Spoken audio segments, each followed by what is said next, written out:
girls with their nails done now.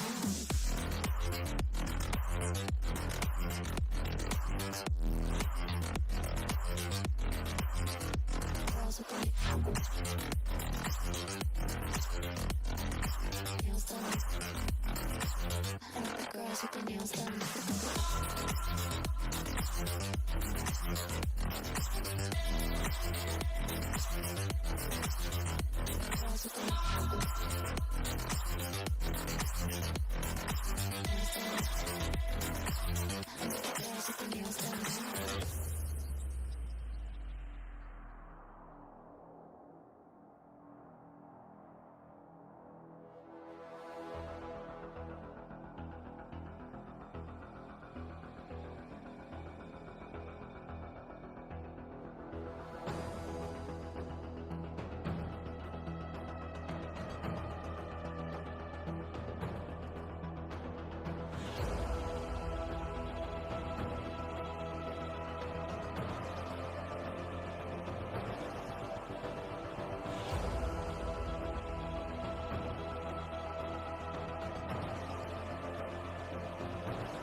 Girls with their nails done. Girls with their nails done now.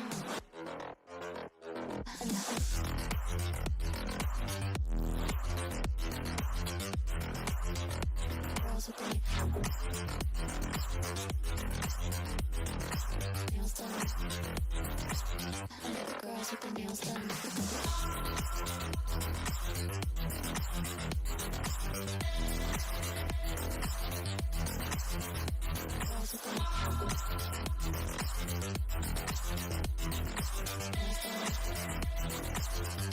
Girls with their nails done.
there we are. Hello. Sorry, my bad. I was late. Oh, the chat's disabled. Hang on. Oh, dearie me. Oh, it's been one of those days. Get everything up and running. Paste. Okay.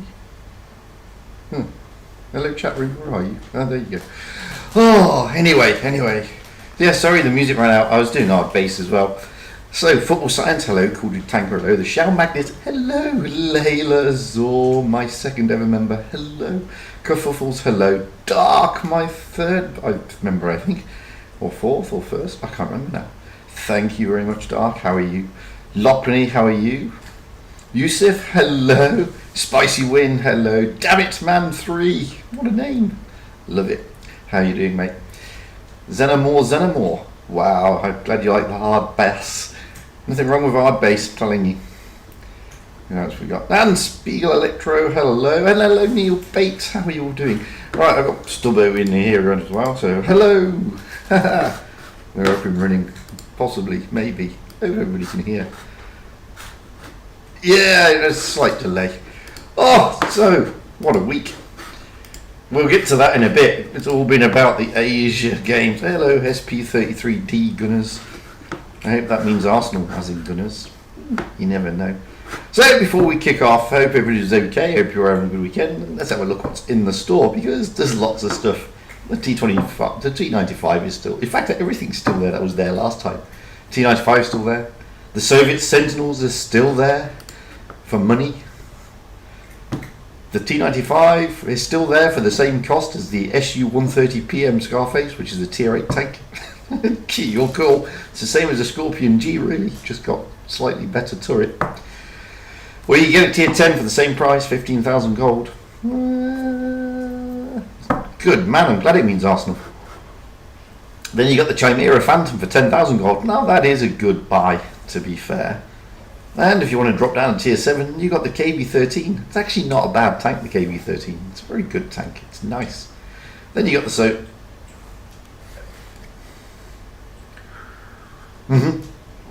That's true. And then you've got the Soviet snipers, which is the SU-100 and the other SU, the SU-12244. And you can get the SU-100Y for the moment for 2,000 gold, which you can get it any time you want, really, but for 2,000 gold, it's not bad. That's not bad. So, on that list, what would I aim for? Well, if you haven't got the Chimera, guys, look at getting the Chimera. The SU, it's not a bad tank, similar to the Scorpion G, but it's quite expensive, to be fair. It is quite expensive, 15,000 gold for a Tier 8. When you can get the T95 for the same price, and that's a Tier 10, and it's a collector, so you're cool. Looking at the bundles, wow, you've still got premium passes. Got Soviet Invasion, which it can contain a Tier 8, 9 or 10 Soviet vehicle. That's the T-22 medium, the K-91, the IS-22SU, the IS-6, the SU-130, the KB-5, the Object 252U, the SU-130PM, the T-2020, and the T-44-100, T-54 or the T-54 Mod 1.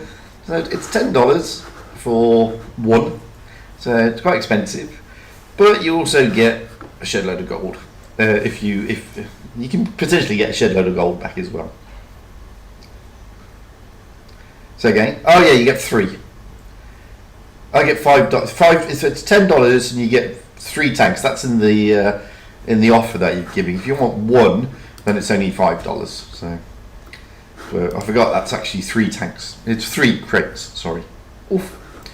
Then you've got the T2 Light and the T7 Car. If you want to go back down into seal clubbing tier territory, down in Tier 2, they're nice tanks though. To be fair, they're not bad. They are not bad. And then you've still got the Type 62 and the WZ-112. And again, you know, the WZ-112 is a tank worth looking at, guys. That's about it. There's not much else going on. Still a lot of tanks in the store, though, when you think about it.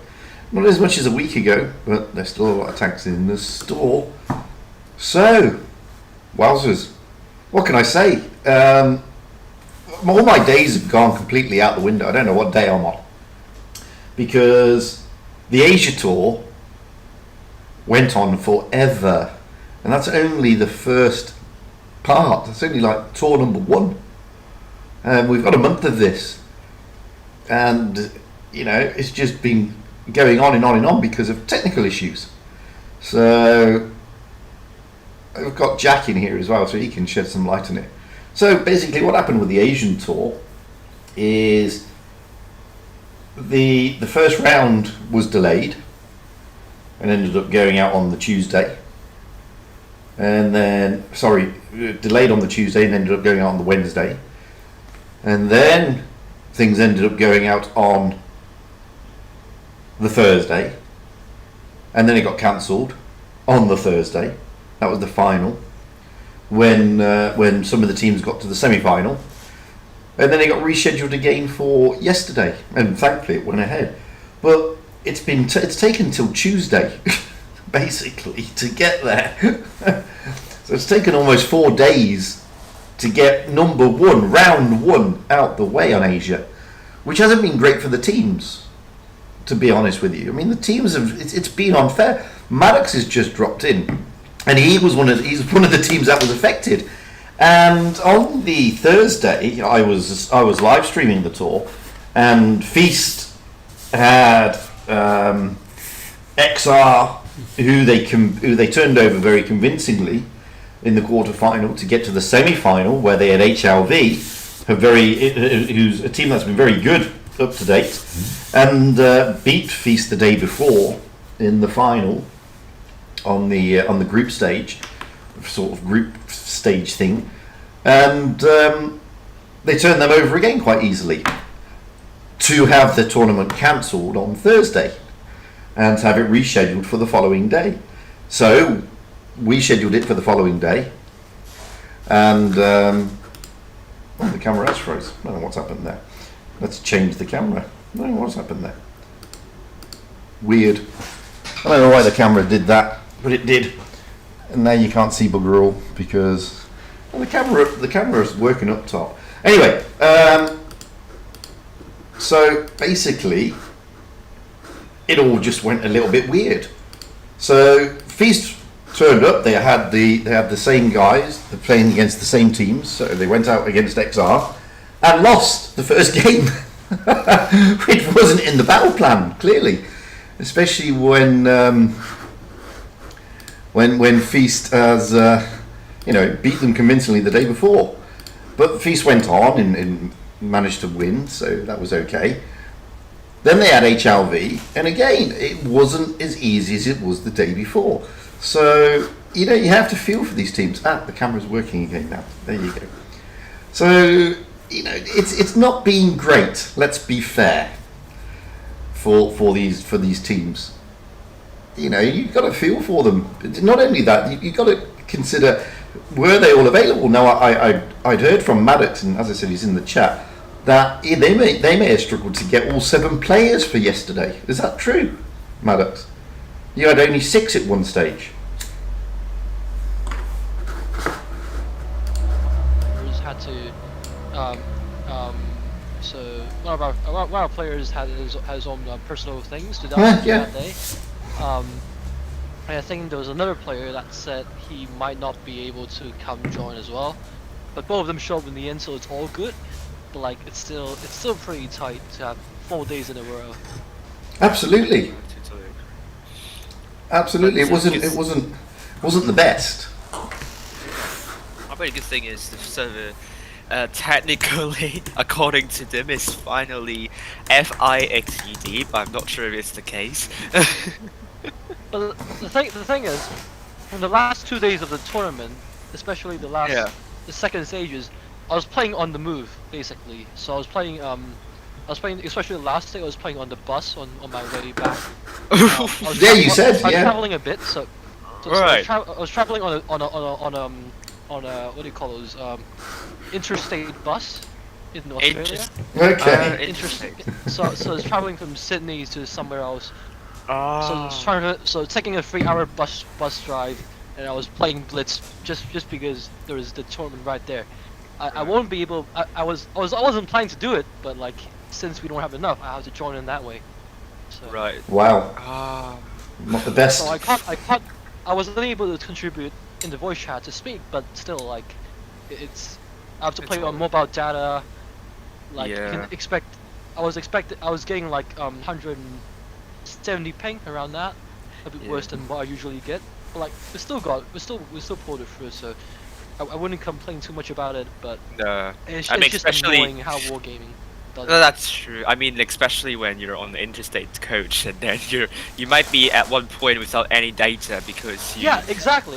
you're in I'm the wild. risking it, literally. Yeah, I'm literally risking it. Yeah, I can understand that. Yeah, and I would have favored Wargaming to like cancel I mean, on the first day if they found like that kind of issue, they should cancel that tournament and not just postpone it because like it went on for 4 days. And Definitely it was very Republic. Send them tiring across, for mate. teams, I suppose. And tonight is the start of the second PYS tournament, and that means 6 tournaments consecutively, 6 days consecutively playing just for tournaments.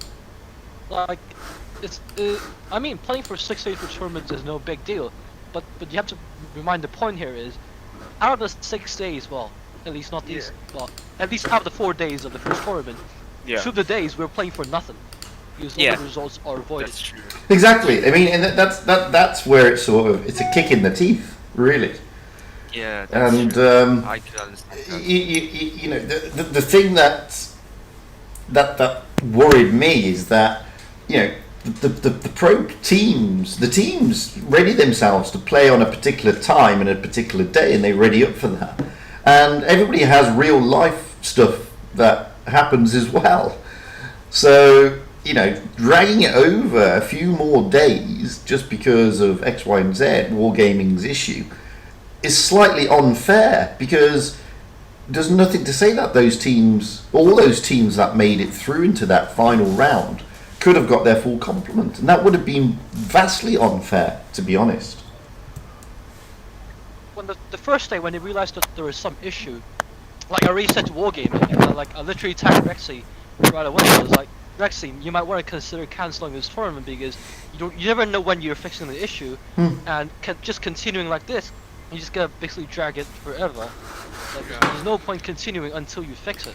Привет, Tigambra. How are you doing? Yeah, and Hello to it's Russia. already been Dave the Rave, it's how's it already going? been proved, or back I think in the Summer Sun tournaments where the technical victories aren't handed out correctly, and what Wargaming did is postpone the tournament, and it's still not fixed. So, in the end, there was like conversation to 101 AD, and the team got affected, who actually didn't show up in the end, I think. So, it's not always about postponing tournaments. Postponing tournaments won't fix the issue itself. It's about really going into your code and seeing where it goes wrong.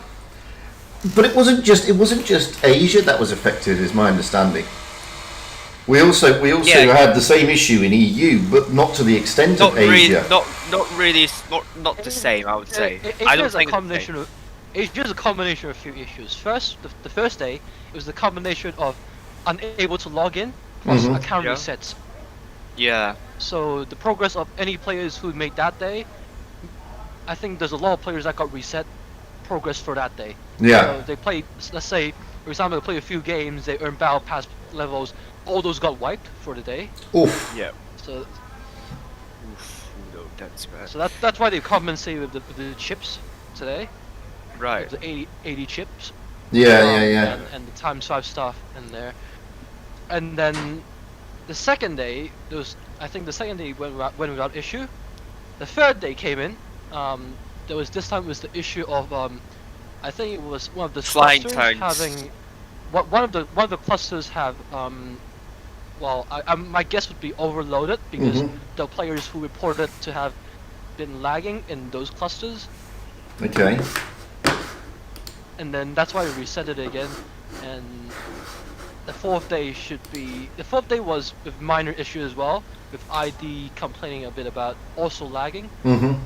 So there's a bit of everywhere, a bit of every day, but like it's still. Yeah, I mean, on Asia we had some of the guys from Legion, some of the guys from Loka got kicked out of the game midway through. I was Yeah. streaming. I was Which- streaming the third place playoff on Wednesday, and one of the guys from Souls, is it Souls? Yeah, Wunderkind is a really good player. On Fort Despair, I said in the stream, either he's lost his ability to play the game because he was just in an E100 sat in the middle of the open with tanks just smacking him left, right, and centre, or he'd been booted out of the game, and it lost them the game. I mean, you could turn around and say, oh well, they may not have won to Logan anyway, but the fact of the matter is, their E100, that was their only super heavy, realistically, in that position, where he was meant to be. He scored 0, did nothing, and was detrimental, had an impact on the game, clear as day.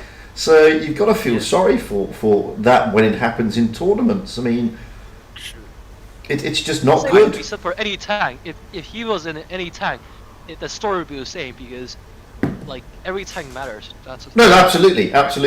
But I mean, the strat they were playing, they were basically side scraping an E100 off the ruin, just between the ruined building and the B cap. You know, the little channel on Fort Despair. Yeah. He was meant to be side scraping off there, and basically what happened was he'd either A, lagged out, or B, been, I don't know what had happened, but all of a sudden his E100 is reversing from that corner overlooking the B cap into the middle of the open, where they've got lots of tanks looking and waiting for that, and they just blasted him to Kingdom Come.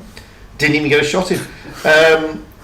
Which, you've got to sit there and say, well, that's just unfortunate for him, to be honest. Well, it is, but at the end of the day, as I said, I think it was their only super heavy, and they lost him pretty early on.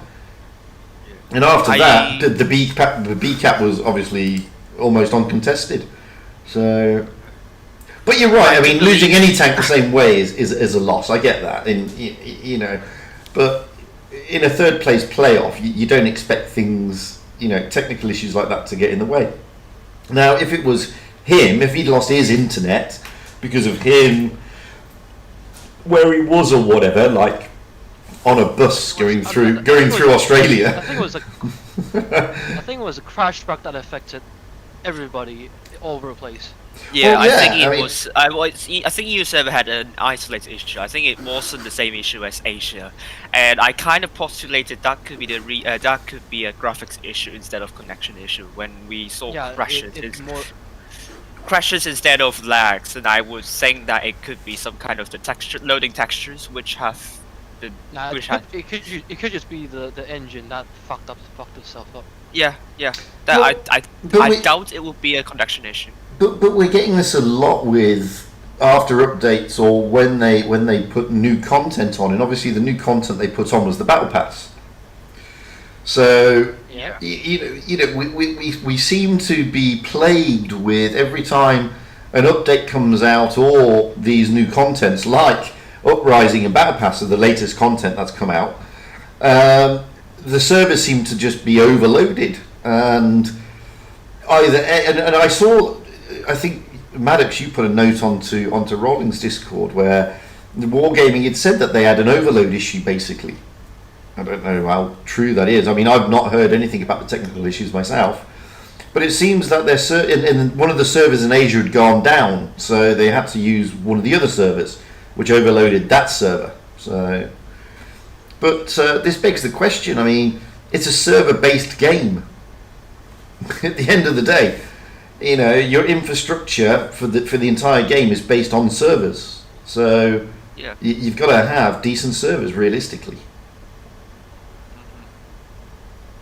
Now, there's been some people saying that maybe they're not investing, or maybe they're just not, they're doing other things. I don't know. The honest answer is I don't know.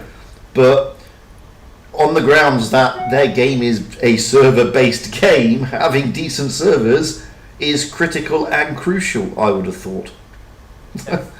Especially especially when we talk about other esports, they actually have dedicated servers just for tournaments. Well, Like they have dedicated servers just to run tournaments, or like highly competitive games, not just everybody in the same place. So, Well, yeah, they could do that. Rolling was mentioning on Eve Echoes, they have basically everybody around the world all logged into the same server. Which I don't know if that's a possibility with wargaming. I don't know. I just don't know. And the reason I say I don't know is because, unlike Eve Echoes, Blitz has to have, to an extent, their own dedicated regional servers because of the tournaments and the timings involved. yep. Because if you had everybody on a global server, then the people from North America wouldn't be able to partake in some of the tournaments because of the timings. When they're normally kicking off in Asia, it's like 6 o'clock in the morning in North America, or something silly like that. And when EU is kicking off, it's about 4 o'clock in the afternoon or something silly like that. That's on the East Coast. If you're looking at the West Coast, it's probably like midday or something. So they wouldn't be able to do a global server, I don't think. But they certainly need to do something to stop the amount of issues that seem to plague the game every time there's an update or new content added, as I said, of significance. And the significance, as I said, is the battle pass and the uprising mode. And of course, when you put a game mode in like uprising, then thousands of people suddenly jump on. Especially the demanding natures of the uprising game itself. You gotta calculate all the effects of the skills and stuff. Yeah. Like, it's very demanding. Yeah, it is. It's an overload. I think every time when there's mad games, I think whenever there's like mad games or uprising, not realistic though, but I'm pretty sure uprising and mad games definitely cause definitely some sort of extra load on the server compared to normal, because during uprising times we couldn't even play tournaments because Gravity, when they released Gravity recently, crashed the entire game, if you remember, for a day almost. Gravity was also a bit of an issue. Yeah, it almost crashed. It crashed all the servers for almost a day, if I remember rightly. People couldn't log in or anything. So it does. It is one of those scenarios where from where I'm sat, every time they bring something new to the table, it's not new. Gravity in all these modes are not new modes. So, but every time they sort of put something, then it just seems that the server seems to get strained. So it tells me that there's probably something wrong with their servers. Maybe, I don't know. I don't know. But either way, on the grounds that their game is server based, it is crucial and critical that they look at that infrastructure. I would have thought. Simple. Yeah, but the thing is, they keep whenever we keep complaining about these issues, I'm not sure it's the way of their detections, is the issue of their detection, or it's just that it's the actual connections. It's every time we try to complain these issues to them, they always say that they found no issues on their servers or. Yeah, no, they do. They say that. Even when it's apparent that everybody in the game was lagging at the same time, or everybody was feeling this, it's literally the same thing at the same time, and they would still say, oh, we didn't find anything wrong with our servers. I would probably bet on half of it being that their issue of detection on them, how they detect the issues about their servers is incorrect, or simply not even there. They don't have the correct tools to do that, I think. Hey, Pork Kebab, how you doing, mate? I'm good, thanks. Well, that's true, but this time I don't think they could run away from that fact. And it's the reason why they had to cancel a tournament. Cancelling the tournament for Asia was a clear sign that they had an issue. That they couldn't turn around and say, no, it's your ISP or it's your issue. It was certainly their issue. Because it was so obvious, it was so breaking that nobody can even log in the game, and people are having their progress wiped. So at this stage, you can't wipe it off saying, oh, we don't have any issues on our server anymore. when there's clearly an issue that's experienced by everybody, and it's clearly only possible from a server point. Absolutely. Yeah, it can only be an error at Wargaming's end on that one. Which, okay, fair enough. They put their hands up this time and said, okay, it's our error. But the fact of the matter is, they still need to do something about it at the end of the day. Now, if they're really seriously looking at their esports side, then that's not good. It's not good. I mean, on Thursday, I was doing the coin stream for Asia. I had a lot of annoyed viewers and no doubt a lot of annoyed players to have the tournament cancelled literally a third of the way through. So, that's not a good advertisement, especially when it's so public, to be fair. Exactly.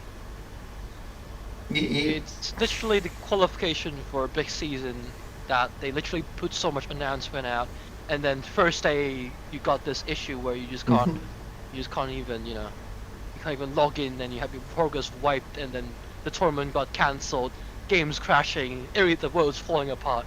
Like, you can't have that happening on your first day of the season, right? No, you can't. Not when you're plugging your tournaments as much as you're plugging them.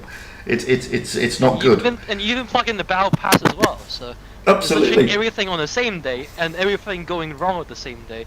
It doesn't make any sense that, like, Wargaming is like, I would probably say bad luck for Wargaming, but I could also say if Wargaming deserved this for not even looking into possibilities that could happen at all. I mean, when it comes to anything technical, I'm a complete and utter techno noob. I don't know what servers they use. I don't know if they have to use special things or whatever. I have no idea when it comes to anything remotely computer orientated. I just plug them in and use them. That's about the limit of my competence on a computer, to be fair. So I don't know what it is, but I know that it took them a long time to migrate from one server per region to numerous servers per region. That took a long time, and I know they've been, or I don't know if it's not fair for me to say they've been. I think it's fair to say the impression has been they've not wanted to overly invest in their own infrastructure. I think that's been more of the impression. More to they're more inclined to get more gold tanks out there that you can buy in the shop than invest back into the they're more inclined to invest in the game rather than invest in the infrastructure so you can play the bloody game, so to speak. Yeah, it's actually a bit sad, like, listening that way.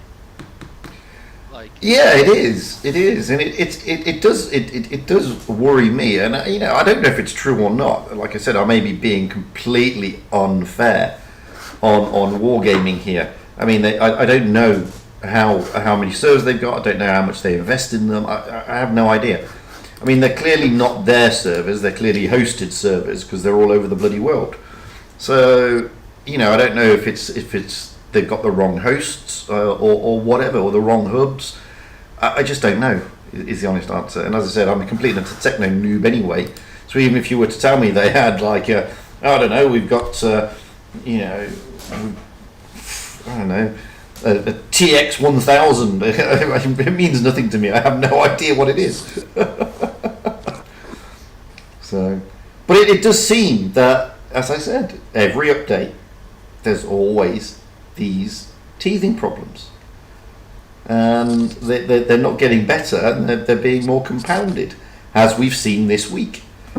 And people in the chat are saying, well, maybe this will explain some of the ghost shots, or maybe this will explain some of the other bits and bobs, and it might do. I don't know. I don't know at the end of the day, but I would have thought so. And maybe it is something that has embarrassed Wargaming, what happened with the Asian tour, and maybe it's something that's made them think a bit. I don't know, but they certainly do need to do something, because having something so public, so cancelled like that, is not a good advertisement in anybody's book. It's just not. I mean, but they keep dragging it all over the place. That also doesn't make any good reputation amongst the players anyway, right? Well, no, this is what I'm saying. I mean, I was streaming Thursday. I just made the comment that your team had got through to the final. Then I went to try and find what time the final was kicking off, and I couldn't find it. And then Jack had popped in and mentioned in the chat, because his stream had finished because he was following RN. He'd mentioned in the chat that the tournament had been cancelled. Well, I heard nothing. So then I had to jump onto Discord, where I'd seen an announcement on the tournament streamers which just said, due to technical issues, Asia tournament today is cancelled. And that was it. That's all we got. And I had like 70 people watching, all wanting to know what was going on. And 70 people logged into the game to get their rewards from the stream. Then you got 70 people, and I'm saying to them, well, I don't know what's going on, guys. It's just been cancelled. And that's when I sent you a message. I sent you a DM actually saying, did you know anything? And you just said, no, it's been cancelled. Yeah. Because nobody really knew. Nobody really knew. I was literally off the bus just then. Back at that moment, you sent me a PM. I was like, we just finished the game. Let's go off the bus. I was like, okay. I was like trying to figure out what's wrong as well. And I just know that they canceled the tournament despite me playing on the bus, having no issues whatsoever. Which is actually. I mean, yeah, I understand why they would do it, but yeah. Well, the reason I sent you the message is because I thought, well, you're a team captain. At least they're going to tell you. Yeah, I know because we were keeping our eye on the games. I was letting the team know during the game. It was, I think it was HLV, that after that we don't have to care about this game because War Games cancelled us anyway. Like. Wow. Literally during the game at the game start, I was like, guys, I just saw in Discord, Rexy said that the games today will be cancelled, so we reset everything again. We don't have to care anything about today. Just finish the games already, and then we go. Wowzers! It's craziness, really. I mean, it is what it is. It's apparently I put it on my YouTube community tab, etc. But those who did watch on Thursday in Asia, you will get the coin streams or whatever they are for watching. So don't worry about that. Rexy did confirm that. Wargaming did confirm that. So that's at least one good thing. And then on the flip side, I mean, RN went out on the Thursday. They didn't get through. That's the reason why Jack Wildwood's outfit was sat in my stream. But they went through yesterday, so, and obviously Feast turned them over, turned them over in the final. But wow. By the way, I mean, I was talking to Jack, and whilst I've got you on, I'm going to pummel you on this one. That was a fantastic push in Game 2 on Canal. Absolutely lovely push by Feast. Oh yeah. Led by you going through the B cap. I mean, that was beautiful, Maddox. Yeah. It was really, really good to watch. You could sort of anticipate where you guys were going to push, but I didn't anticipate you and the other IS4 pushing through the centre. It was absolutely spectacular to watch, to be honest. Yeah. Except I was only IS4. Yeah, it was you and an E5. That's right. It was me and E5. Yes. Yeah, there's an E5. So the plan that game was, well, as you can see, they rushed me early on into C-Cap, and they cancelled the push midway. Yeah, that surprised me because I thought they may have carried on. So the reason why I think they didn't carry on is that because I already aware of that they're pushing, and I was the only time they were able to farm, and even if they were to push on me, they would lose heavily in terms of positioning. And health, because we got everybody else on decap just for one tank, so it doesn't really make sense to make that trade in the very true of the game. So but I think why they decide to not do it, but then how they stopped it was pretty funny as well. Like I remember I saw them stop in the middle of the road, turn 90 degrees and then run. Maddox, did you guys track that IS4? I think it was played by Cancer. No, I I tried to use 50B instead. So the IS4 basically He was basically stopped in the stopped middle, and I was and then saying like, turned. yeah, I No, was like, he didn't get Hello, trapped. economics, mate. I was trying to hide that moment, Yeah. but they were like, I was expecting them to push me, so I didn't even try to poke them and shoot them or anything. right. They just stopped there. So Yeah, I was like, what WTFs that IS were doing, because it's like blocking the entire team trying to push, and they were like they were forced to stop and like turn around, and in the end everyone took a lot of damage, and it was like, yeah. Yeah, apparently you can even see even from their momentum, the stop wasn't caused by any tracking or anything. It was just them deciding that, oh, we can't do this anymore, we just gotta bail out. Yeah, but I mean, but then like that ice foot stopping at the wrong position, I would say it costed them the game, I would say. Otherwise, otherwise they could have run away more better. I don't know, but like that ice foot. Yeah, at least the 50Bs wouldn't have took as much damage as they would. No, yeah, they would not have took. One of the 50Bs was dropped down to one shot by the time. Safety.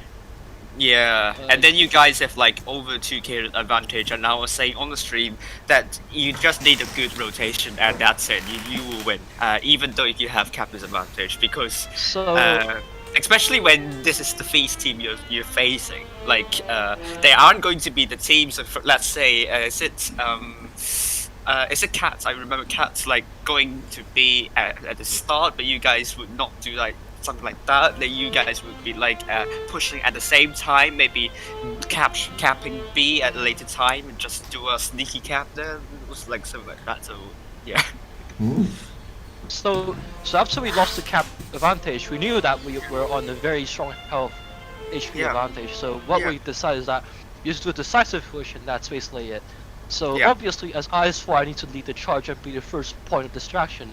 So my job there is to basically make sure everybody turn their guns onto me, so that everybody, the E5s, can do their job as a DPM output.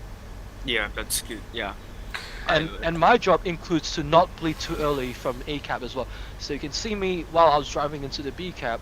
I was using a rock. I was using cover of the rock and the houses, just to make sure the 50Bs can't shoot me at the start. Right. Yeah, that's true. So I was making sure that I was receiving the least attention, but well, not the least attention, but like I'm receiving least hits, but I'm receiving the most attention. Yeah. So my team can just push in, and you can see how fast we drop those two IS4s the moment we pushed in. Yeah. But I think it was a really good push. I mean, not knowing how RM were thinking, but I think one of the reasons they discontinued their push onto you in the second game is because of their disastrous push in the first game. I mean, they were very, very overly aggressive from the off, and they got punished massively around that area. To be fair, but I must admit though, Maddox, I was very surprised with your meta there. A lot of 50Bs you took out, which did surprise me. If you actually look closely, there's actually a point where I said something in the chat during the first game. Look, I'm pretty sure only Fugit can catch it because it was a team chat. If you look back, you can catch one of my messages in the chat saying something along the lines of that I did a good job as friend Josh. The reason being that is actually a very funny story. So the first match, right? We used triple 50Bs, right? Just a few minutes before that match, one of our team members dumped me a link of a Russian stream of 7 Starbers. I forgot what team it was anymore. Exactly that same strat. Okay. 50Bs, STB in that spot. I think they used a Sheridan in the Victor spot instead. But like it's more or less the same strat, and it was like, okay, let's just use this strat instead. And then it was like everything was decided within minutes, and we were like, okay, let's use this strat, let's go. Okay. So that's why we ended up using that strat. It was, we copied, that's for sure. Like I'm not gonna deny the fact that we copied a strat. Like it's fine. It's just something that we decided very in a very short period of time, and it worked out well, I guess. Yeah, it did. I mean, I do it all the time. I do it all the time, so you don't have to be guilty about that. but I did. RN did confuse me though with they were very very aggressive from the off. I mean, they put a 50B on the hill, which I thought, okay, that's different. And then they pushed their IS4s straight through to literally almost to the edge. And you guys were just able to pick them off. I thought it was very confusing strat, to be fair. But the 50Bs that you had worked a treat, because you obviously had a lot of DPM to just pick those tanks off there. It was an interesting game, the first game. And I said in the stream, I don't think that was part of RN's battle plan. I think they visualised that working slightly differently. And I thought that you guys. I think what went wrong for them is that they didn't expect me to be in that spot, because my spot is actually very key. It acts as a very strong choke point. Yeah, it was, yeah. Yeah. So And then, like, if they want to clear me out and, for example, like take control of D side, they have to invest very deep into our spawn just to get the advantage. Yeah. But then you would get wrecked coming in. They didn't really focus that E5 down in the kind of that gorge there, when they could have actually killed that off relatively easily, and then that E50B just got farmed. And I think that was the turning point for RN there. I mean, he could have gone for the E5 and then just coordinate with the teammates there, and that E5 could have been dead. I mean, that 50B taking a lot of damage. Like I think you did put the damage there. As well, and it was over for RN, and they lost a lot of HP. They did. I mean, the first game was disastrous for them. But the other thing I've got to ask you, Maddox, because you're here, did you give Sleeping Lion a hard time at the end of the tournament? You said in the second game, Sleeping Lion, don't push too far, and then he goes and gets wrecked in the T22. The second game was actually the end was actually a lot messier if you from the comms perspective. So the reason being that obviously the point was to cap B, right? Yeah. But the direction whether we want to keep pushing A cap or want to clear the tanks at B round was actually divided. So my point of view was that we should clear A cap, but the others in the team had a different view towards me. Okay. Especially so basically Bifrost, and I think Bifrost said it because he's basically our so just put it in context. Me and Bifrost are the calls for the team. Yeah. Okay. So the calls for me and him are equally as important at times. Yeah. So it would be up to the players to decide who to listen to at the end. Of course. So even if my call conflicts with Frost's call, it is usually whoever's calls comes later. That would make more sense. So I was originally the one who called for an A push while I was capping B, and then Frost stepped in and called for clearing the tanks into B ramp. So obviously there's definitely miscommunication there, and basically thought Sleeping Lion thought that we're supposed to still push in, and just went in deep. So I wouldn't blame him for that. That's for sure. But there's definitely some miscomms going on. Sure. And but he was the only one to die. He was the only one to die. Bless him. But to be fair, I would agree with Bifrost. But to be fair, Sleeping Lion had redeemed himself earlier in the tournament on Port Bay, New Bay, with that. How he managed to survive with all those tanks of HLV around him up by that C cap, it still surprises me. How he managed to survive that. I think at one stage it was 4 against 1, and he just managed to hold them off. I was looking at this. I was like, okay, I was like, he was in the 1 versus 3 as surely. That's 1v3. Yeah, that's right. Him. Like I was like, okay, let me go shoot the E3 instead. But I was like, okay, well, the E3 is too far. Let me go help him instead. And by the time I arrived, it was just right on time before he died. Yeah, he held them up. That, like I said, how he managed to survive that game was survive that long. Sorry, was amazing. I mean, he played absolutely spectacularly. A lot of good jiggling and wriggling. Really well played. it was also the fact that because we got 3 teammates there to begin with, so Lion was one of them, and there was also 2 other teammates there to sort of be the meat shield, I guess. Mm-hmm. I guess if R, it was RN, I forgot which team was it actually. HLV. HRV, yeah. If HRV actually focused Lion or others first, or Lion or one of the others first, I think the last tank would still probably do. Oh no, it wasn't HLV. It was XR. XR, sorry, I believe. Was it XR? Oh yeah, it was XR. It was XR. E3 with Yeah. Yasu, right? It was E3. Yep. So yeah, if they would have focused Lion and the others first and left some other E5 alive instead, I would say that the outcome would be somewhat similar, but I wouldn't think that he would serve as long as how Lion did. That's all. Yeah, I mean, yeah, Lion played a spectacular game there, and you know, I know I think it was you and Boom Magoo came in the end and took out the tank, the last tank. But I think I said in the stream, if it wasn't for what Sleeping Lion had done, that it could have gone a different way. To be fair, it would still go similar. Like, yeah, but I would be coming in cleaning up. Yes, because I was still pretty healthy.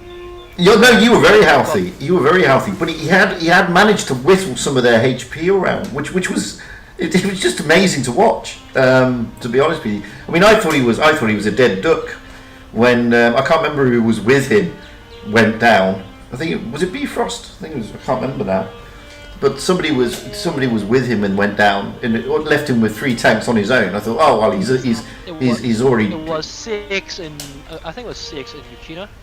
Yeah, I think it was CX and Yukini. Yes, and they'd both gone down, and I was like, well, okay, he's gone now. Sleeping Lion's not going to last here, but you and I think it was Boom Magoo, wasn't it? Was it? I can't remember now. Who was left? Sugu, he was playing medium tank. I think it was 140. He was in the 140. Yes. Or he was in the. I think it was in 140, and then Tempted Fate was in C22. And then Frost was the E5, so he brought quadruple E5s. Yes, you had. Yeah, but I mean, it was absolutely amazing to watch. Absolutely amazing to watch, and I thought it was really well played. I mean, just holding on that long. In fact, all the games yesterday were really well played. I mean, you know, even the opponents played well. Okay, I mean, there was a bit of an error on. I mean. One of the games on Hallis was very close, very, very close. Let me refresh my memory a bit. It's the one that you survived. You were up on you were up by the sea cap in the IS4. Yes, the Hallis game was actually pretty messy in my opinion. We probably would have lost that easily if it wasn't for the push in late game. So, like, it was really that individual decision making in the end that made some difference. Yeah, I mean, that was a tight game, and you know, it was a good comeback. It was a very good comeback by you guys. They made a couple of mistakes, which allowed the. I mean, I think I said, "Oh, so and so needs a bounce here," and then just as I said it, he got a bounce, which was really needed. And I think you were still on almost full health. They hadn't sorted you out earlier for some reason. They sort of left you alone for some strange and unknown reason. Then the tanks were going past you. I want to say it left me alone because if you're from a team play perspective, you always want squishy tanks go first. For example, E5 with 205 Bs, right? So these are more squishy tanks you want to deal with first, since they have more DPMs as well. And they're weaker in terms of armor. So once you get hold of them without their reactive armor, they're basically dead meat. And the earlier you can get rid of them is the better. So I guess that XR made that sort of direction in mind, and just cleared out Frost and cleared out Six. And I was basically the only one left in the IS4 from their push onto the seaside. So I was basically there to just be a cleanup crew, just make sure I take care of the situation and start clearing them up with the remaining of my team. Absolutely. Well, it's like when you see these types of tournaments though, everybody leaves the mouse until the end. Not really. Well, not always. Not what you haven't. Sometimes you haven't. You guys have focused the mouse early doors. Sometimes our team would focus the mouse be like the first or the second targets. Yeah, no, I've seen Simply that. because they're closer to us. Yeah, just simply because they're closer to us. I think it was the Alpenstat game was HLV. Yes, it was. You did. Yes, you did. And in the first game, you focused the mouse. The second game, the mouse was on the B cap, and you kind of left him alone for a while. And then he just basically screwed us yeah. up. So Absolutely. we actually should have focused him instead. Yeah. Like. Well, that's when you lost the second game, didn't you, on Alpenstadt? The first game was very, very impressive. The second game, not so much so. You guys seem to get into trouble over by the A cap quite early. The second game was, I think it was a bit of misjudgment on how the push should have done on A side. Mm-hmm. Like, as you can see in the end, even the IS4s were meant to push early on was still alive. So that was like, the plan was failed by then. And basically crossing spotting everybody close A cap. And there's no way we can turn that around from there on in. No. That's the. But the first game was very impressive. You seem to just be running rings around them, and then obviously on the decider on Normandy, I mean, you guys were very, very aggressive on Normandy. It was very interesting to watch how you'd all lined up on the ridge by past the cap. Yeah. That was actually one of the strats we developed recently. We weren't meant to pull this out during the tours, especially not during the pro skill tours, like, because it's actually such a powerful strat. I would expect teams. We would expect teams to come up with counter strat very, very soon if we pull this out right now. Yeah. But we still pulled it out, and we showed everybody how it can be done. But yeah, like it wasn't expected to be pulled out this early in the season, that's for sure. Dot on my nose, look. I don't know what that dot is. There's a dot on the camera. Sorry about that. No, I mean, it's been interesting to watch. I mean, like I said, on the Thursday, we watched you roll out. No, was it the Wednesday? Yeah, the Wednesday we watched you roll out on Winter Malinovka with HLV, where HLV had a very aggressive strat, sending their two IS4s straight down the middle, which caught Sleeping Lion actually caught Sleeping Lion off guard as he was trying to get back from the A cap. And then you guys got kind of decimated in that game. And then it was interesting because XR tried it the day after, and you were wiser to it, which was very interesting to watch. We instantly realized what was happening. Like, the first time we faced against HLV, that time before we faced against HLV, right after the game, we literally knew what happened and what went wrong. Yeah. Already, and we like on the spot, we already came up with a solution. So when XR did it, it wasn't much of a surprise, and we were like, okay, this is coming. We just did what we talked about yesterday, and we were all good. Like, it just all came in together. It did. I mean, I thought it was a really good strat that HLV utilised. It worked for them very well. Really caught Sleeping Lion off guard. As he tried to get back, he just got wasted, which then dragged the rest of your guys in. And the IS4s of HLV managed to dominate that battle. And then when XR did the same strat the next day, it was just really good to watch how you guys managed to bounce back very easily this time and really counter it. You know, it was really good to watch. It was actually it was like a stupid mistake on my part against HLV, because my job there was to actually stop the push from their ramp. Okay. But instead I actually moved away, so the holding was basically not there, and basically collapsed from there. So it's actually my fault that game happened the way it did. And we were like, okay, we're just basically gonna do that. Okay, this time I knew what's happening. I'll make sure I don't fuck up anymore. And it worked against XR, yeah. And their two IS4s then became very isolated, and instead of your tanks being suckered into the battle, it was their tanks. And it was very interesting to watch, especially as you positioned your E5s to get the shots across them as well. It was good. It was good to watch that. Which is why this is why people should watch the tournaments, because you get to see some very interesting plays. Very interesting plays indeed. I mean, like I said, and you said yourself, I mean, it was a very aggressive strat that you played on Normandy, and it worked a treat. It's a very powerful strat. Like, yeah, it's definitely. You gotta there's some strat that are one-offs. So like some of them are definitely one-offs.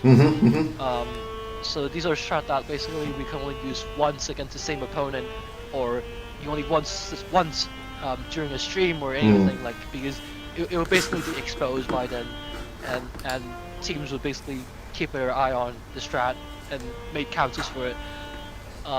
For a Normandy one, I'm not too sure about it just yet. We'll probably keep an eye on it to see how teams are gonna react to that. We might be able to make up a counter for their counter as well, if they were able to present anything useful to us. Yeah. Well, I think it took HLV by surprise, the aggressive nature of why you played Normandy. I think it just took them completely by surprise. Yeah, that game genuinely caught them off guard, and they were like panic rotationing, and the rotation was fully spotted as well. And we were like, we were totally in control of the information game. Yeah. We're seeing all their tanks the entire game. We're not even caring about where they're gonna be pushing us or not. Like, because we got all the information we need. Like, we knew where the heavy tanks are. We know even where the mediums were. Like, there's nothing to be afraid. Yeah, I have one moment. Yeah, Kerfuffles, it's a saxophone. It's my boy. He's got his music lesson upstairs, and no matter how thick the walls are, it's a bloody saxophone. You can hear it like 10 miles away. At least it's not playing the Apex Sky song. Well, this is true. Oh, don't worry. I'll probably get copyright strike. I'll probably get a copyright strike on this stream now. Oh, let's not go that way. Let's not go there. Yeah, but I could have asked him to stop playing. Don't strike me. So a couple of other things. I mean, I was reading. Some of the, I mean, you were saying that during the down season between summer, because obviously the summer tour was tier 8, and the autumn tour is now tier 10. That you guys have been finding it hard to get back into the hot seat, and probably quite a few of the teams have been finding it difficult to get back into the hot seat. And day one, the group tour where HLV beat you, you did look a bit rusty. But yesterday and Thursday, Feast was looking more like the Feast that we all know from Asia. Yeah, agree. Totally agree. Yeah. We actually just made some minor roster changes, just right before the season. So we're actually coming in with 2 new players. That might have something to do with it. Okay. But I think the main issue with the start of the season was we just came in back from tier 8. Yeah. Trying to counter play to a win with basically out meta tanks. Like, we just weren't back on the. We just aren't back just yet. So now I can safely say we're close to what we were, but we're still not where I really want us to be just yet. Right. It's still a bit. There's still a bit more to do before we go back into our full form. Yeah, but then you also see like Team ID, which I think were in like similar situation as you are as well. I think those teams are just too used to pay to win. They're used to they're used to steamrolling other teams. Now they're getting steamrolled instead of tier 10. How do you like them? Well, GV have found it a lot harder because they are a tier 8 team. Yeah. Let's be honest. They lost to Calm, I think, today, and then losing to, if I can remember correctly, forgot. I think they lost. How do you like the Mapples? GV. Yeah, they lost again in the third place match against. They lost to King as well. Yeah. Yeah, King. That was King. Yeah, King. And then you have the KDS who came out of nowhere, and someone said they are like ICT. So I don't know. So okay, the thing with KDS right now Yeah. is that we knew that one of their players, not from the team but from the clan, is an ICT player. Yeah. So the reason why ICT is such a big issue here is that because ICT currently is still under a professional tournament ban. So Oh. from last year Twister Cup, Yes. they got banned Yes. from professional tournaments for 1 year. So the ban expires the end of this year, Right. if I remember correctly. Okay. So the issue comes in that if the players who are banned from that Yeah. professional ban are playing in this tournament right now, Yeah. that makes all the reason why they should be disqualified, right? Mm-hmm. Yeah. So there were definitely concerns being raised from my clan, Yeah. and now I've just wrote to Rexy about it, and I'll see what I get back from him. I'm not too sure whether they're really ICT or not, but I just have a suspicion, that's all. Right. Because I heard from some servers that KDS is basically ICT, so I can't verify that just yet. But I think it would There be. were I mean, there were rumors about them being ICT. yeah. Like there are no concrete evidence pointing No. them to Sure. the Yeah. ICT team. That's all. Sure. I mean that kind of problem is similar to Mercy, where in EU server, I mean, we also have some kind of controversy surrounding Mercy. Nothing has nothing has been. But I don't understand. I understand the controversy surrounding them, but I don't understand why Mercy, for example, would want to be on the EU server. Because even if they get to Twister, let's say they get to Twister, they're not going to be able to go because they're Russian based. This has been one of the rules. One of the rules of the tour has been you have to be in the you have to have a passport from the location. This is why Whoopsie can't go to everybody's charging. So you don't need a You don't need a passport for that location. You just need to prove that you're living in the region.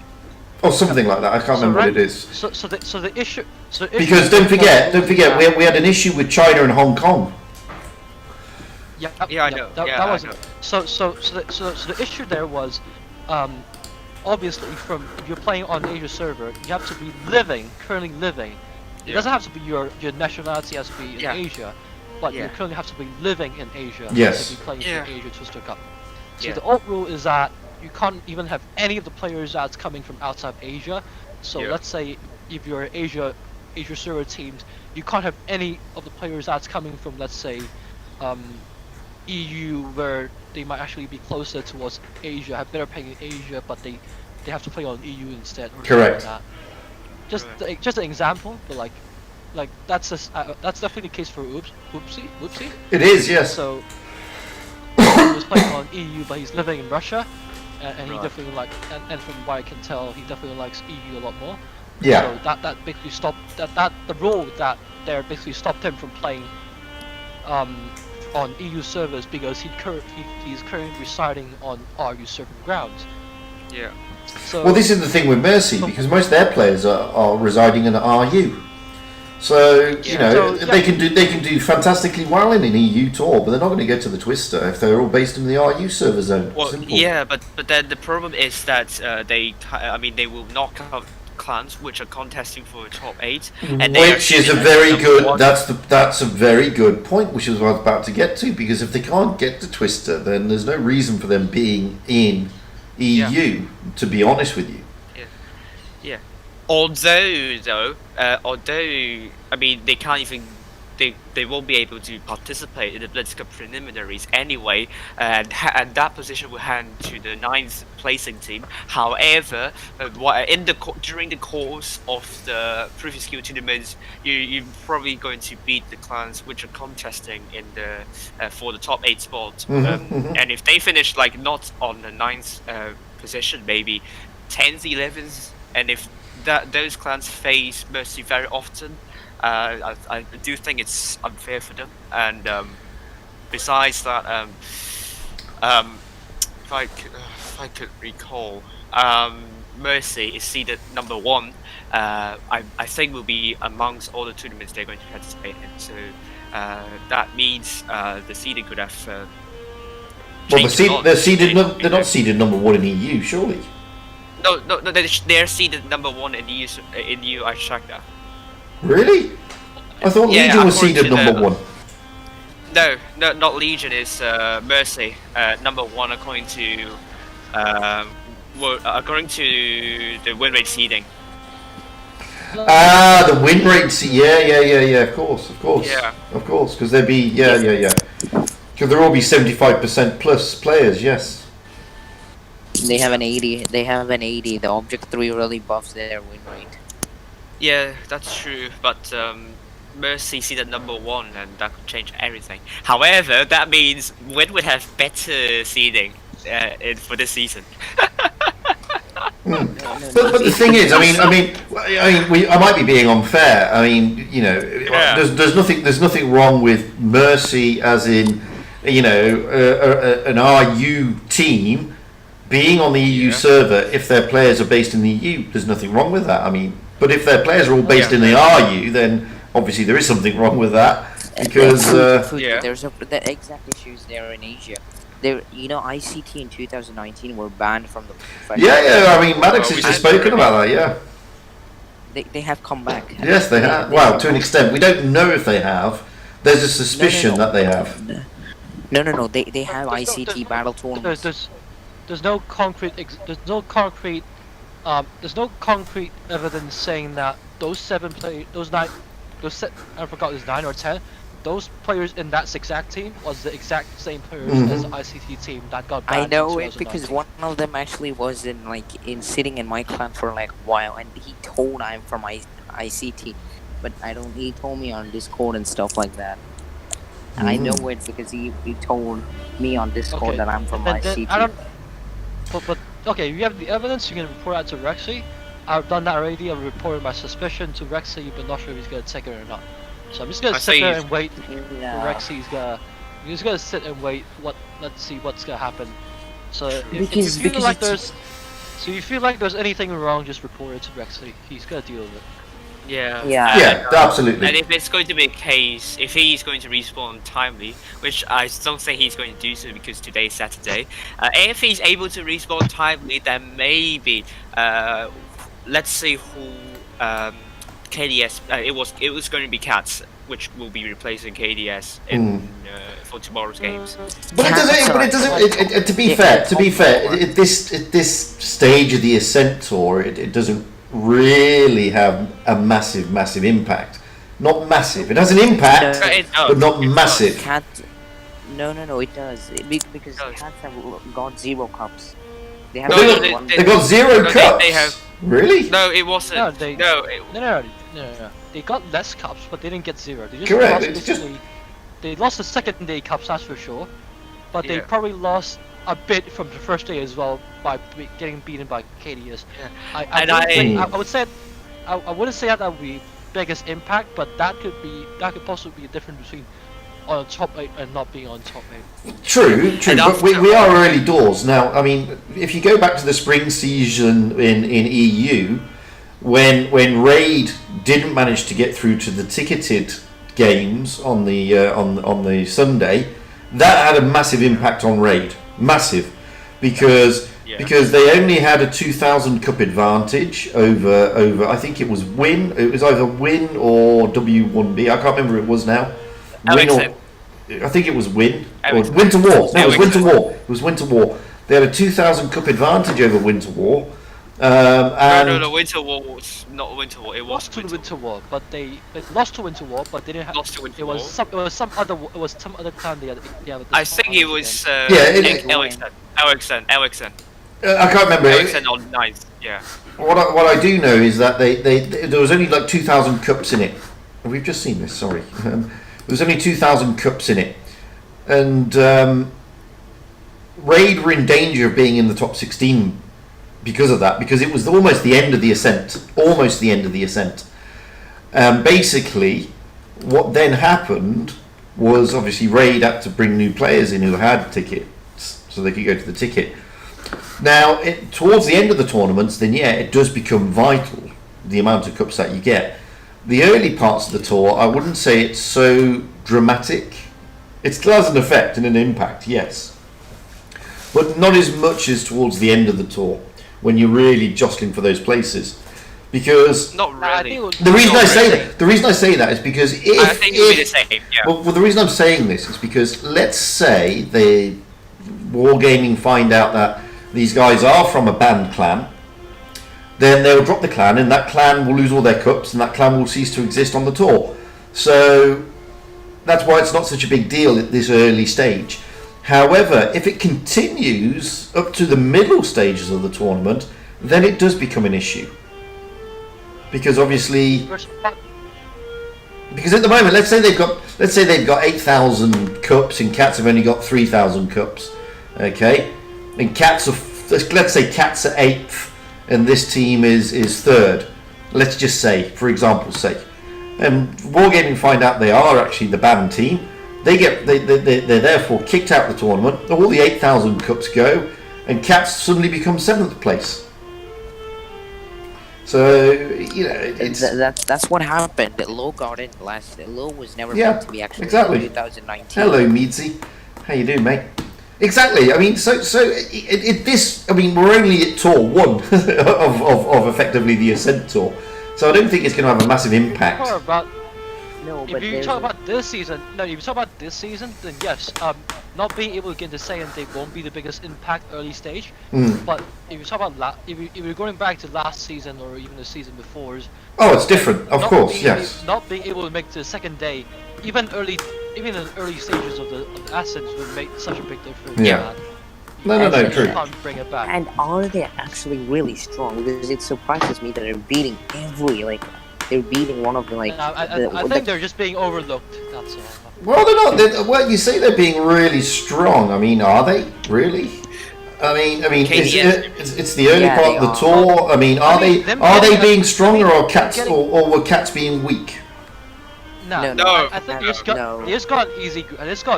That's all. Yeah. Actually pretty easy group coming in. I mean, so far the teams, the team that I found most impressive so far, and don't take this the wrong way, Maddox, is HLV. I mean, HLV have played some fantastic stuff. They lost to RN. Yeah, but they've been playing really well though. HLV have been playing well. I mean, they've literally been the most consistent team in Asia, alongside of us. Yeah, I think that. I've seen a drop. Constantly been in top 8. So. Yeah, but they're not liked by the Japanese community because the leader, he used to do stuff like everybody I think knows that he used to every month he used to take 3 recruits, and then he would look at Blitzstar stats, something like that, and each month the worst 3 are according to the Blitzstars, he would kick them out of the clan. So HOV used to have back in the day like 30-40 members. It's just that he was kicking them and kicking them. Nothing wrong. But if you're trying to develop a professional clan, there's nothing wrong with that. To be perfectly honest with you. No, there is something wrong, I think, because it's not about the in games that defines whether you're good in clan moves. It's all about kind of your clan move performance, not about your random match game stats. Yeah.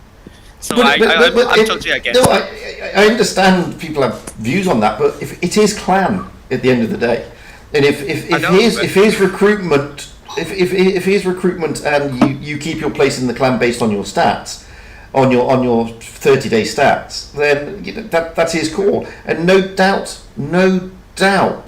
he's been saying to people when they join, this is what we do, this is the requirements. So maybe they're aware. If he doesn't tell them, then yeah, okay, it's a bit of a kick in the teeth. But I'm pretty sure people know the situation. I mean, a lot of clans do that. I was with Zenith for a short while. Let's not go into that. Nothing to do with Zenith, by the way. And nothing to do with me, but hey. And, their recruitment process is very similar. They say you must have this type of win rate, you must have this amount of damage at this particular tier, and you must have these tanks. Fugit. And then we'll test you, and then they get tested, and some guys who've got 70% win rates don't make the grade. It's as simple as that. So No, Fugit, I got kicked because I messed up one battle. One battle I messed up. I thought I had taken a loss, and I just okay, got kicked. So well, I rather stick with the clan that's, and they have a bad name. They really have a bad name. I didn't know that. I should have known that.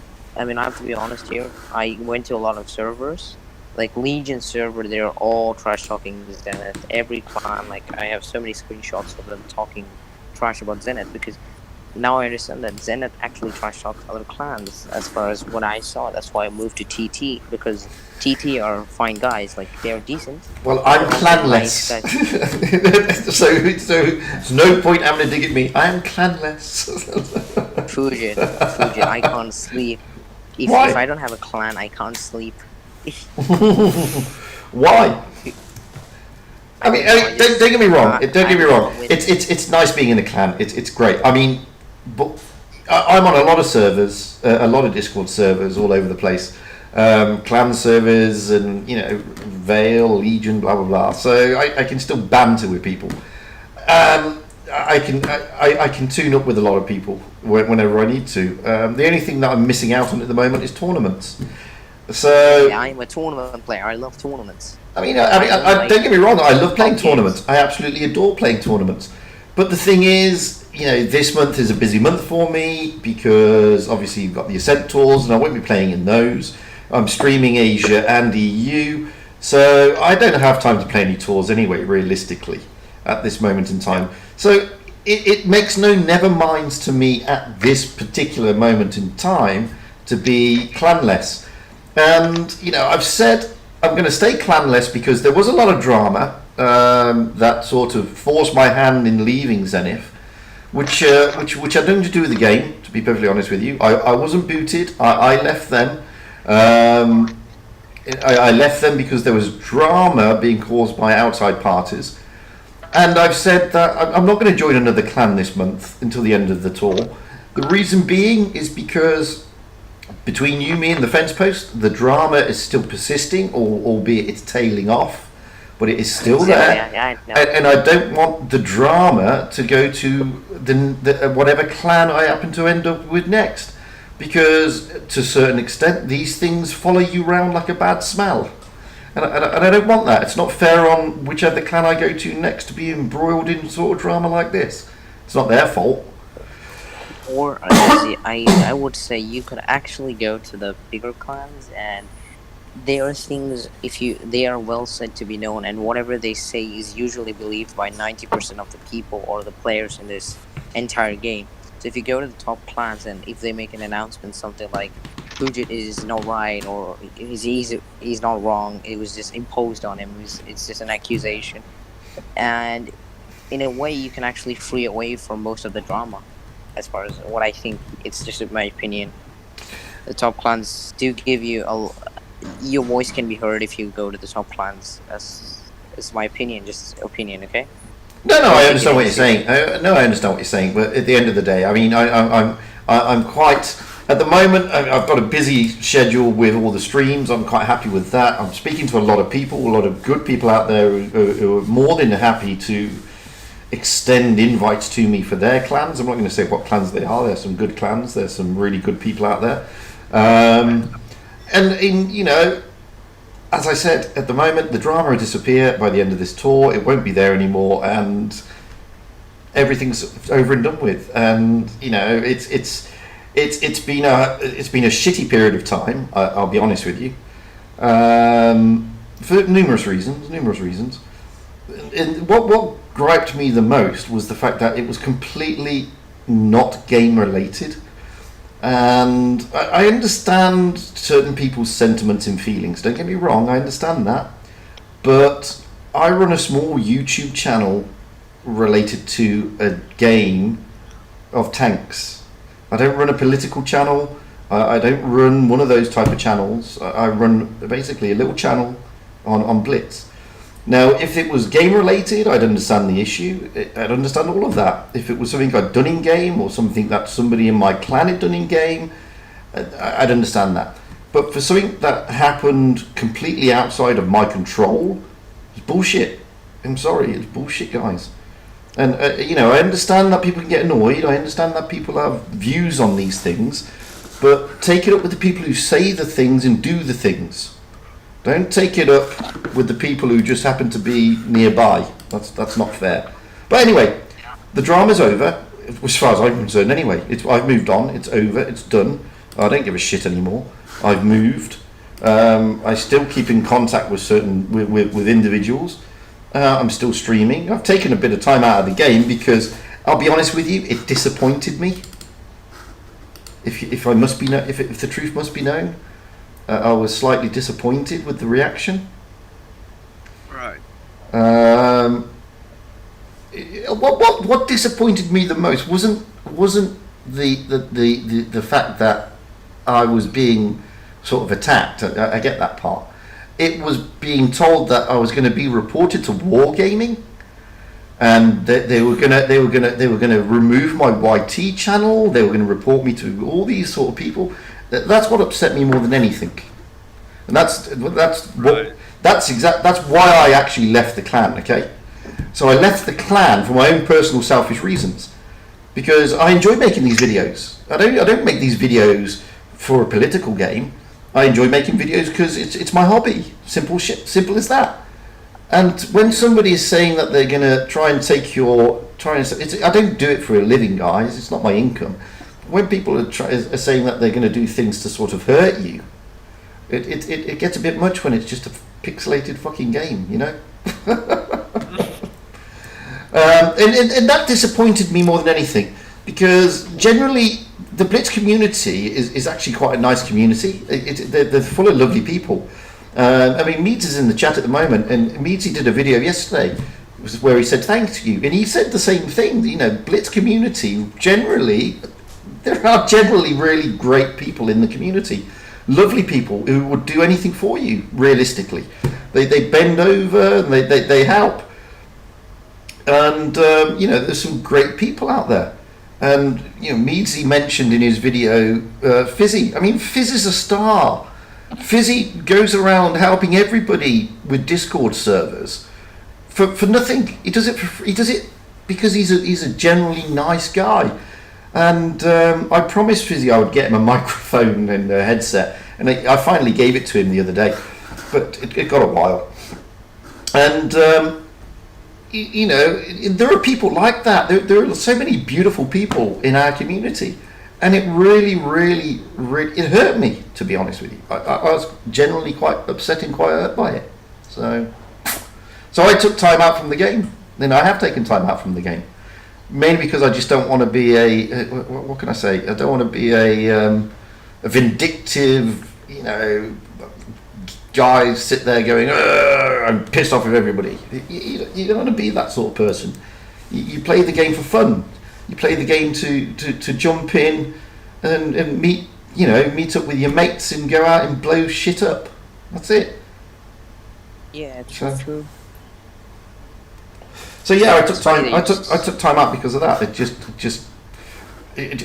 Anyway, it's just what it is. But you got 10 now. So Meadsy, I mentioned Meadsy posted a video yesterday, and I commented, and my comment was like, who are the sad bastards who put 4 downvotes on this video? And to be fair, Meadsy, it is a beautiful video, I must admit. I mean, normally you're a bit of a noob and your videos are a bit shit, but I'm just joking, by the way. But I mean, that was a beautiful video, very, very heartfelt, and it's probably brought a tear to many an eye. So for people to downvote it, I thought was a bit stupid. Absolutely horrible. I mean, there was no reason to downvote the video. Mate, Meadsy is the one who, to be honestly now, who brings out these trolls and those who are like the in-game trolls I'm talking about, and he makes the voice heard of other people also. Yeah, but I mean, if anybody's watched that video, there is nothing to dislike. There's not a thing to dislike, and the only thing I can think of is that it's been disliked because either A, people think they should have been mentioned and they weren't, which is just ridiculous, or I don't know why you would dislike it. It's the honest answer. I mean, it's not like he's doing a tank review and you have the different opinion. just don't understand why you would dislike that video. Very strange. And it's like I saw some of Economics Mate. So he did a thank you video, and I think he had a downvote as well. And again, don't understand why. You know. Oh, downvote. Oh, talking about YouTube, I recently got kind of attacked by sport comment, which I personally feel attacked as well. Someone trying to date me, but I feel attacked in this way because I'm single, but like I'm not your object, okay? I don't want to be objectified, okay? I'm not something that you know what I mean. So I know what you mean. But Jack, I can date you, right? Yeah, if you want. But, yes, are you for sure? I mean, okay, where's our first date? Don't get me wrong. Don't get me wrong. Dislikes are part and parcel of YouTube, okay, and not everybody's going to agree with your opinion. I get that, but the reason I took exception to the dislikes given to Meter's video yesterday is because it wasn't a fucking opinion. It was just a thank you. He was saying thank you to people. He was saying, look, I've had it. Basically, in a nutshell, by all means, everybody go and watch his video if you haven't seen it already. What he's saying is, look, in a nutshell, I'm not going to go into details. You need to watch his video for that. He basically says, I've had a shit year. Thanks to the community, certain people in the community, they've made my shit year into a bit of a better year. And I want to say thank you. And that's basically what he does in a nutshell. Okay. But it's a longer video than that, and it's obviously a lot more eloquent than what I've just made it out to be. And you need to go over and check it out, to be fair. So it's not an opinion piece. It's not him saying this tank is better than this tank. It's nothing like that. So how can you disagree? I just don't understand how you could disagree with that. It's either, you know, I mean, you don't like what he's saying. How can you not like what he's saying? He's just saying, I've had a shit year, and now it's got a bit better. And it's got a bit better because of certain people who've helped me. Thank you, those people who've helped me. How can you downvote that? It's bizarre. Yeah, I know, right? I do get some downvotes on my video, but it's fine. Why do you get downvotes? Like you don't really have an opinion. Well, I mean, I sometimes am a bit strong in commenting about teams, but I like that. That's why I actually watch Aminet's and yours and Fugit's stream, because usually that's why I used to love rolling, because he used to know the clan insights. Yeah. So you could actually, it's not a trash way of talking, but basically it's like, oh my god, this is such a disappointment. Absolutely. The clans just get hurt. And Absolutely. They get hurt, and they attack you. I mean, Jack, you're very enthusiastic, which is great, but you're no different to any other sports commentator. If you think something's stupid, then you call it out. I think that's stupid. Yeah, I did so. You know, that's not saying that, you know, it's this or that. It's just honest opinion, and you know, as a commentator, you're trying to bring commentary to a game, and there's nothing wrong with that. And you know, I don't understand why. It's like some people are, you know, do get a bit et up. I mean, poor Every Good Name is Taken. In the spring season, he almost jacked everything in because he was getting a lot of abuse over his PC. A couple of things about Every Good Names is Taken, aka Peter, aka Every. He's a student. Okay, he's a young lad. He's a student. I think he's finally got a job, just a little part-time job or something. And he hasn't got a lot of money to throw around, okay? Simple fact of life. Yeah. And he's got, or he did have, a very old and crap computer. In fact, Lockney, who knows a lot about computers, basically said, this thing belongs in a museum. It's that old. And because it's so old, it hasn't got, you know, it hasn't got the best processors, etc., etc. So sometimes his stream was getting jerky, laggy. Okay, not his fault. Yeah. It's just the computer's shit. So I ran a fundraiser for him, and basically people were saying to him on the stream, you know, you're a disgrace. You shouldn't be streaming, and blah blah blah blah blah. Really, really hurtful stuff. They were going to report him to wargaming, blah blah blah. No, seriously, I'm serious. But it wasn't. It wasn't one or two comments. It was a lot of comments. Okay, and he spoke to me and he said, "Look, I'm thinking of knocking it on the head because I'm getting a lot of abuse." And he explained the abuse he was getting, and he sent me some of the screenshots. And it was pretty vile, to be fair. Yeah. So I ran a fundraiser for him to buy a new computer, and he's got one. Right. He's got one now. We managed to get to a target fund, and right. He managed to get. I don't think he bought a new computer per se, but what he did do, he bought the bits and bobs to make a better computer. So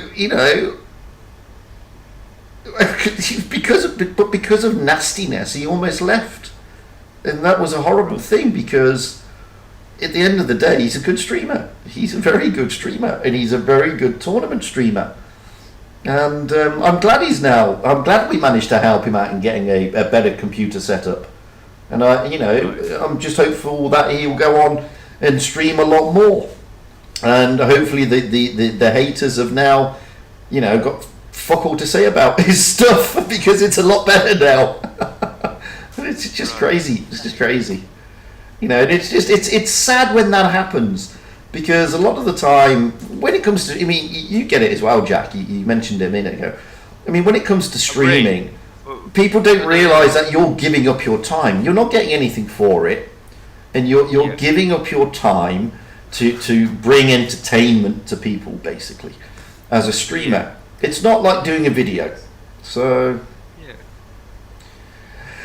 Dubstat, what happened was, my wife bought a new trimmer, okay, and I went to trim here, and I had the wrong setting, and I went zoop, and it went, what the fuck, it's all gone. So I had to sort of do a lot of different things. So the beard sort of had to get trimmed down because I screwed up with the new trimmer. I blame my wife. It's all her fault. So that's why that's like that. But they forget that you're giving up your time to do this stuff with no thanks per se. You don't get paid for it. You don't do any of that. So it's people should just turn around and say, look, I don't like your style, but thank you for streaming. Maybe. And that would be nice. That would be nice if people said that. But that would be. You're always going to get people who don't like your style or don't like what you're saying. True. I understand that. I get that. And my point is, when you do a video or when you're doing a stream, I understand those views, and I get that. But going back to Meads' video, I don't understand that at all. I just don't get that. It's just, and that was the thing that got me the most. It's not an opinion piece. It's not a review. It's none of those sort of stuff. It's basically, I've had a shit year. It's got better thanks to some people. I'd like to say a big thank you to those people. Fuck. How can you downvote it anyway? Stranger things have happened, guys. They really have. How are you with the VK4502A? Not that great. I don't play it that obviously. I don't play it that much. Did he release the Jizz Browbit? I'm going to have to check that out now, music. Eco mentioned nothing earlier, bugger. I'll have to rip him a new one. So, interesting stuff, guys. But it's to be fair, 2020 hasn't been the best of years for a lot of people. It's not been a good year. It really hasn't. No. The game itself is like the community. The community is trying to get solutions for ATG and stuff like that, and their wargaming is not even bothering to listen to them. That's the sad thing that I don't like.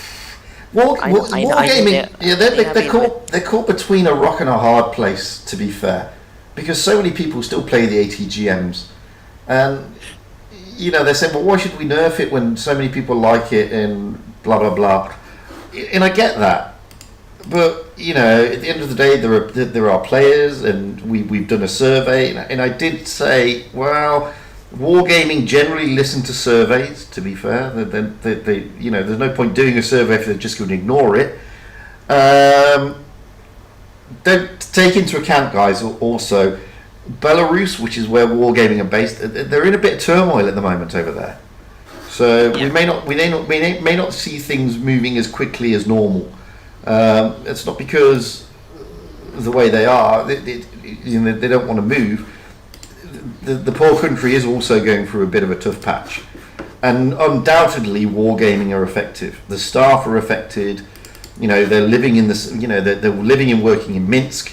Minsk, unless you've not seen the news recently, is in a bit of a tricky situation. So it's got to be tough on the wargaming staff. But I'm sure things will happen. I'm sure things will happen.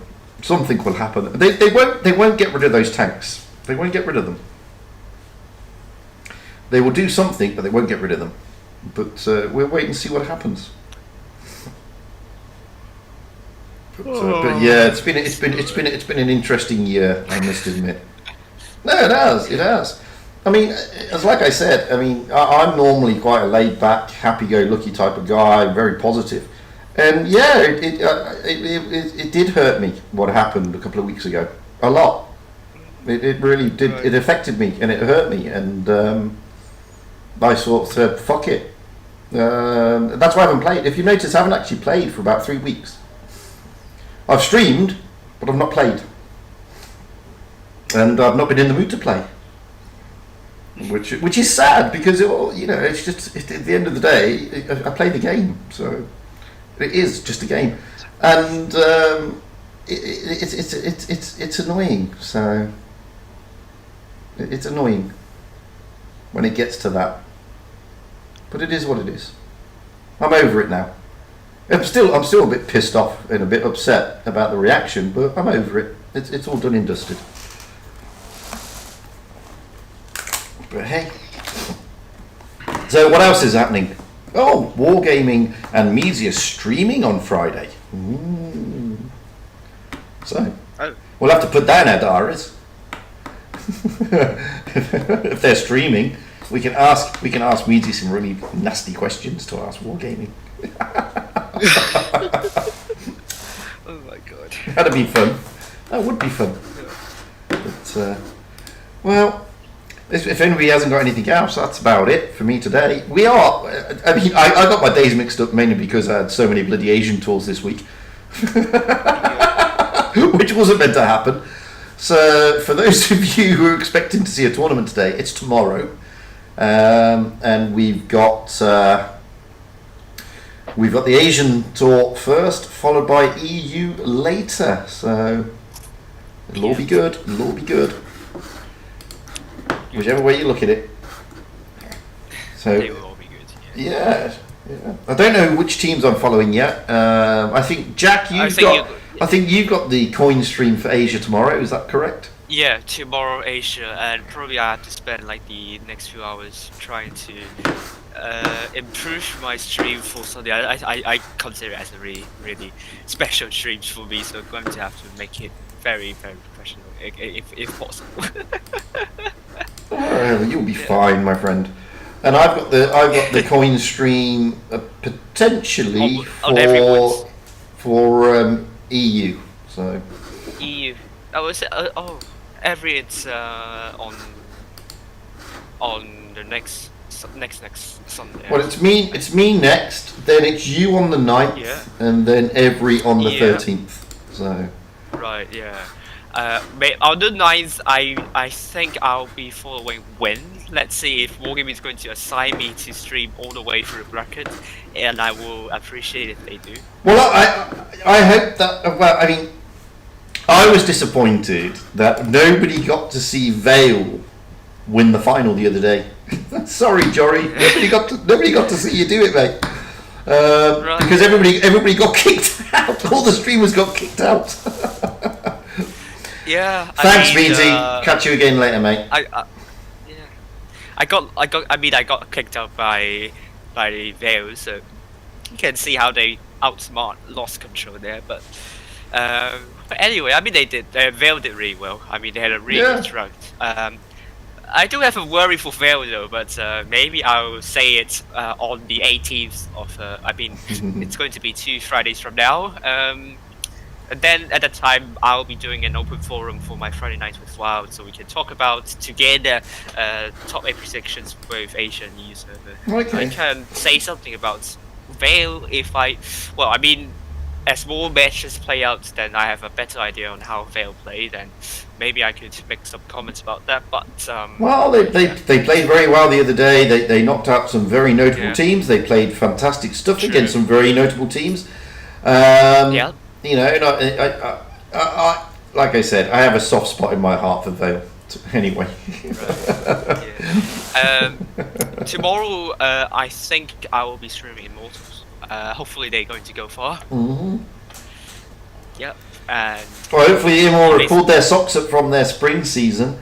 They were not the team that they used to be in the spring tour, to be fair. They were very poor. So. What you mean this year? You mean yeah. So, well, when they played the spring season, they were just not firing on. It was like they were not. How can you put it? It's like they weren't interested, so to speak. It was not the team that you know and love. It's not the Immor team that you would not associate that gameplay they played in the spring season to Immor. And I was both shocked and disappointed because I like Immor as a team. Okay, I like some of the players. I think they're a great bunch of lads. And when I was streaming them on the spring series, it was shocking to watch, and I was like, oh wow, you know, this is not the Immor I know and love. So hopefully they've worked on that, and they're looking a lot. I haven't seen them yet. I hope they're looking a lot. You will see them tomorrow. Good, and I hope they're really, really, you know, firing on 4 cylinders this time. Yeah, hopefully. Well, I mean, on Wednesday they faced Raid in the round of 16, which is unlucky for them. Mm-hmm. However, they're actually seeded higher than Raid. They're seeded 7, and Raid was seeded set at 10th. Mm-hmm. So theoretically, Immortal should have a seeding advantage, but I don't know about on Sunday where it's going to be the same case. Mm-hmm. But definitely, for Wargaming, they need to do some kind of pot drawing for the seeding for the final stage, because already we're going to see again ID versus RN in the round of 8 for tomorrow. I think Wargaming needs to do that desperately. Yeah. Well, I'm looking forward to seeing, because I think this autumn season. I know it's early days yet, but I think there's going to be some really interesting stuff going on the EU server. Right. I think some teams to watch. Souls are a team to watch. Yeah. I would say Elim are a team to watch. They're looking. They lost the other day quite easily, but they are looking impressive. But they are a team to watch. Vale definitely is a team to watch. I'd like to see them progress. We've got the usual suspects: Legion and Raid and Endgame and Loka. Yeah. I think it's going to be an interesting tour, this autumn season. I think it's going to be an interesting one. That's true. I just feel that Legion is losing a lot. I have to be honest, like the performance they put into the spring season and now their performance, like they are really they're getting beaten by some of the clans that you would not expect them to beat. Yeah, but they're still pulling together their team. To be fair, I know that sounds a bit strange to say, but I don't know if you know. I mean, Legion have just split their team in 2 anyway, and they've got a new clan, which is X Legion or something, XR Legion. That was other thing, yeah. So there are like 2 Legion clans now, and Legion main I think is going to be for their main tour players.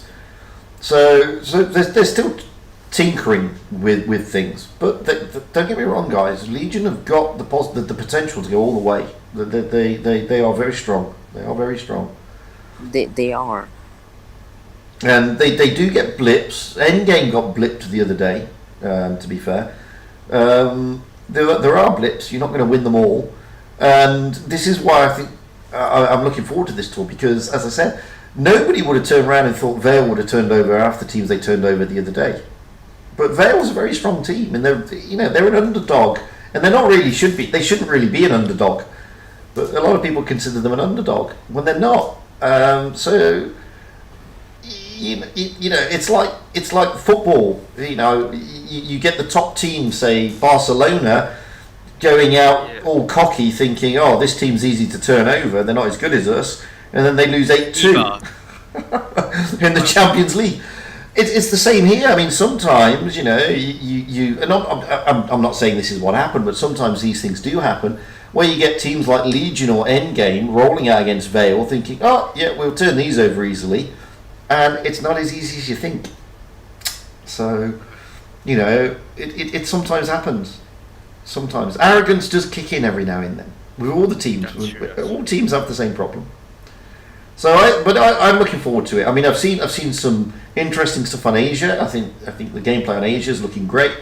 So there are a lot more teams contending. To be fair, actually, that are looking sharper. Tonight for the Asia server for the Saturday and Sunday series, there are more teams than on the first series, which is on Tuesday and Wednesday.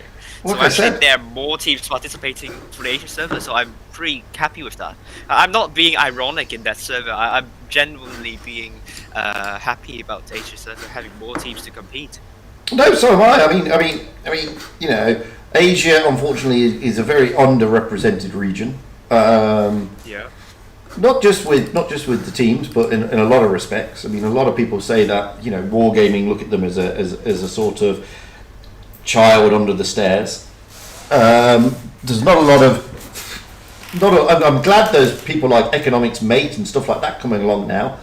More YouTubers from that region, which is great because they do need more. I'm very happy that more people want to stream Asia now. There are 4 streamers at the moment. 2 are based in Asia, and there's myself and you, Jack. So Asia, it's good that Asia's getting some attention now. I mean, EU has still got a lot of attention. There's still a lot of YouTubers based in the EU. Ducky, you've sent me this. I've just played this, you moron. Why have you sent it me? Why have you sent it me again? I just played it. Just played that game, Dukadomi. Oh my giddy aunt. Stop saying no to me for my post on that server. Oh dearie me. You've just sent me that, man.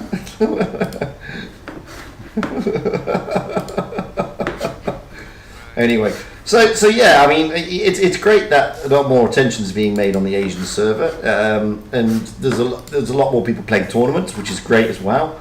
There's a lot more. I mean, a lot of people just say that the Asian teams aren't as good as the EU teams or whatever.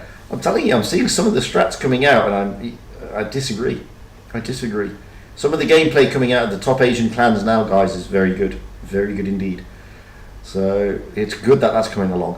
And like I said, on the EU server, for a long time it was dominated by 1 or 2 clans, realistically. Not anymore. There is a lot more. Republic, before you go, send me as many replays as you can, mate, because I've got so many live streams this month. I need as many replays as possible.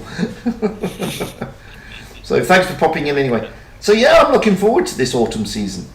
See if there's going to be any turn rounds or whatever. Unfortunately, I've lost touch with NA a little bit. I've not been, it's probably still dominated by Rain and Pramo. So I don't know. Yeah.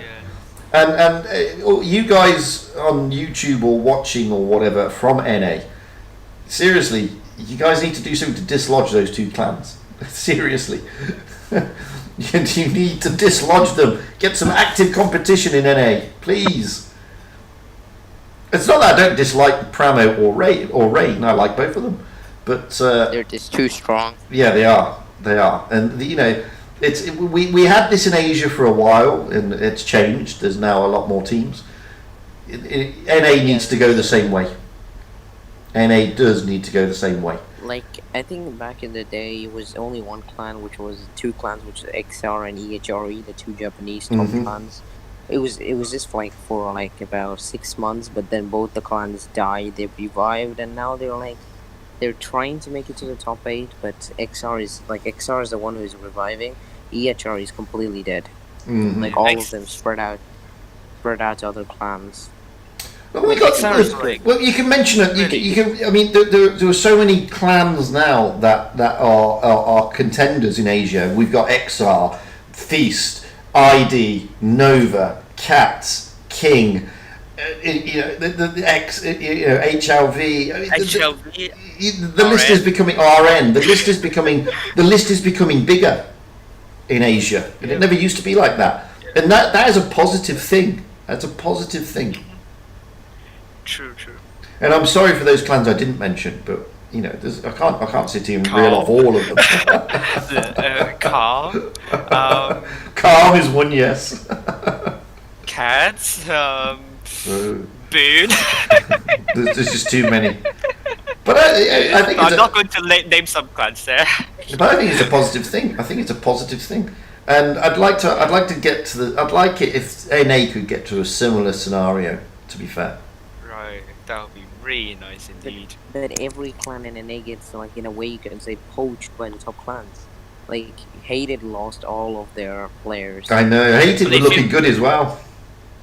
No, But if you're all of their best tournament players went to RA immediately when the Google form opened for the recruitment stuff, and all of them, basically half of the clan is now. And same with Void now. Pramo is like 90% Void. Yeah. Sorry, Void is 90% Pramo. Yeah, Void is the other way It's around. Yeah, Void is Pramo, not Pramo is Void. Yeah. But this is what I mean. I mean, you know, eventually it'll probably settle down in NA, which would be a good thing. It will be a good thing. Right. And then you'll get more active competition.